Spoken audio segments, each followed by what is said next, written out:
how to automatically mount your drive on startup on Linux Mint.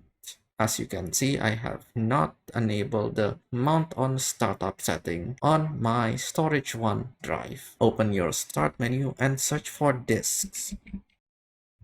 Open it and search for your drive. Make sure you have it connected to your computer. Select it and open the gear menu here and go to edit mount options and turn off user sessions default. That should do it. Click OK. Enter your authentication password and authenticate, and you can restart and see that it is enabled.